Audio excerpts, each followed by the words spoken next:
California State Assemblyman Phil Ting has finally introduced his bill in the legislature which seeks to ban the sale of new vehicles powered by gasoline and diesel engines.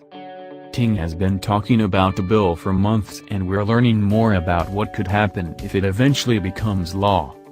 The bill is called the Clean Cars 2040 Act and it would prevent the state from accepting original registrations for vehicles that are not zero emissions. The bill would go into effect after January 1, 2040 and it would effectively ban the sale of vehicles that don't use electric or fuel cell powertrains. The bill also specifies zero-emissions vehicles cannot produce exhaust emissions of any criteria pollutant or greenhouse gas under any operational mode or condition. The heart of the bill is only a couple sentences long and it doesn't apply to large commercial vehicles that weigh over 10,001 pounds, 4,535 kilograms. It also does not apply to vehicles owned by people moving into California from other states.